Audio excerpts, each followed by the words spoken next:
अब मैं बोलती हूं, अब मैं बोलूं। Dynamite dynamite, power house power house. जब आप लोग नारे लगा रही थी ना, तो मुझे लग रहा था मैं उधर आके बैठ जाऊं और मैं भी नारे लगाऊं।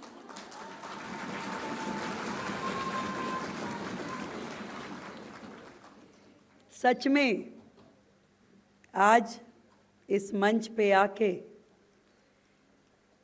दिल से इतनी खुशी हो रही है। और जब शालिनी बोल रही थी ना, तो मुझे 30 साल पहले की रेखा याद आ रही थी।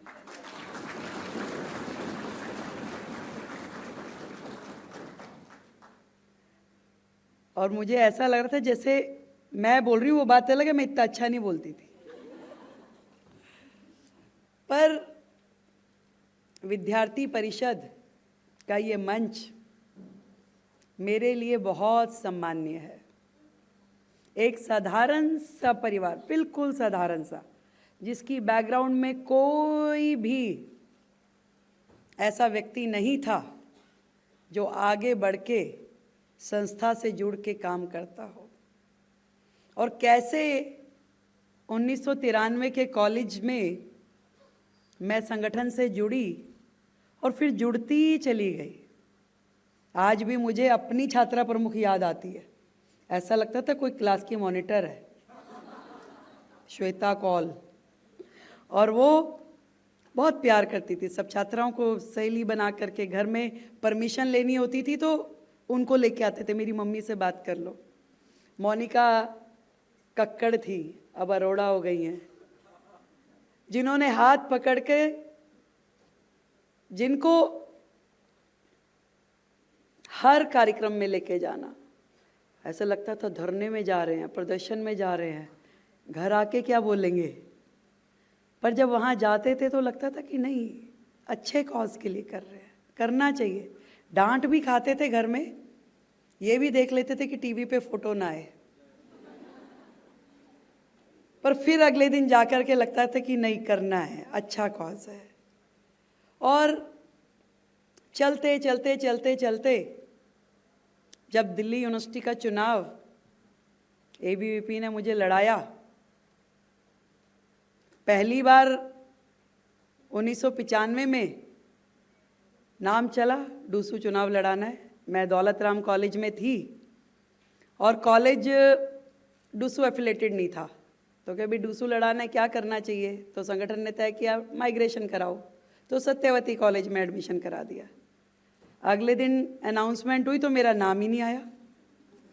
तो पार्टी ने सोचा कि भाई ये बेचारी बड़ी वो होगी, परेशान होगी, नाराज होगी। मैं कहा नहीं, वो सारी चीज़ें ठीक है, मेरा वापस कॉलेज में एडमिशन कराओ, मैं सत्यवती में नहीं जाऊंगी। पर अगले साल अपने आप से मुझे दोबारा जनरल सेक्रेटरी का चुनाव लड़ाया, फिर अध्यक्ष का चुनाव लड़ाया। और इतना मैं आपको कह सकती हूँ, आज मेरी देश के कोने कोने से आई इन युवा छात्राओं को इससे बढ़िया मैनेजमेंट का कॉलेज कोई नहीं हो सकता। जीवन की जो ट्रेनिंग यहाँ मिलेगी वो आपको बड़े बड़े मैनेजमेंट इंस्टीट्यूशन में नहीं मिलेगी, जो आपको देश के साथ भी जोड़ता है, समाज के साथ भी जोड़ता है, और एक एक बारीकी आपके जीवन भर साथ निभाने वाली वो गुणों को आपके अंदर लेके आता है। आज जब दीप प्रज्वलन हो रहा था तो मैं सोच रही थी, देखो कहाँ पीछे से दीप पकड़ाने से लेकर के आगे दीप जलाने तक की यात्रा चली। और वो जो ट्रेनिंग मेरे अंदर आई, मैं आज भी किसी संगठन के मंच पे होती हूँ तो मैं उनको कहती हूँ, ये बत्ती ठीक से लगाओ, इसके ऊपर कपूर लगाओ, इसको दीप प्रज्वलन ऐसे करना है, ये माला ठीक करो, मूर्ति सही से लगाओ। एक एक चीज इतना जबरदस्त तैयार किया गया कि आज 5 लोगों का कार्यक्रम हो या 5 लाख का हो, अकेले दम पे खड़े होकर के मैनेज कर सकते हैं। मुख्यमंत्री के नाते सम्मान मिलेगा, ऐसा कभी नहीं सोचा था। पर हाँ, कदम कदम पे मेहनत को रिवार्ड मिलता गया। जितनी ज़्यादा मेहनत करी, जितनी ज़्यादा निष्ठा से काम किया, हर पल उसको सम्मान मिला। मुझे लगा कि मैं ऐसे संगठन के साथ जुड़ी हूँ जो मेरी केयर करता है, जिसके लिए मैं परिवार हूँ, जिसके लिए मैं बहन हूँ। हर कदम पे मुझे संभालना, हर कदम पे मुझे बढ़ाना, वो काम यदि किया तो विद्यार्थी परिषद ने शुरू किया और भारतीय जनता पार्टी ने उससे आगे किया।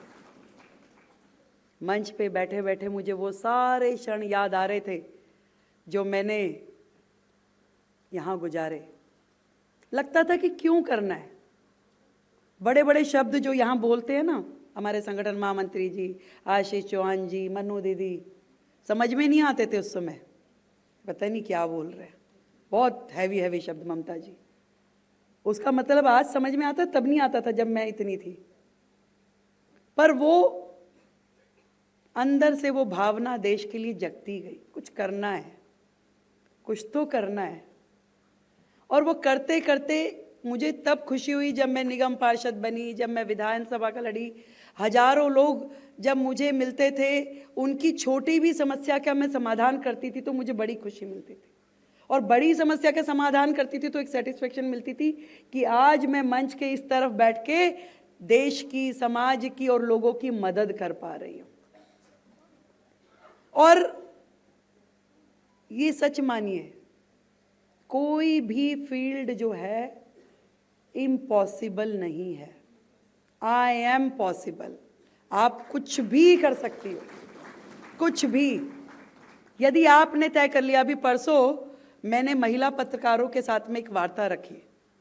उस वार्ता में एक अनमैरिड पत्रकार जो संघर्षशील है, काम कर रही है, कह रही है कि जब मैंने बताया कि मेरी मम्मी भी कहती थी कि भाई ये नहीं करना, ये क्यों कर रहे हो, वो क्यों कर रहे हो, शादी करो, आगे बढ़ो, तो उसने, रिपोर्टर ने कहा, बड़े अच्छे चैनल में काम कर रही है, कि जी ये कैसे होगा, मुझे भी ऐसे ही बोला जाता है कि क्यों जा रही हो, ऐसे नहीं करना, ये फील्ड आपके लिए नहीं है।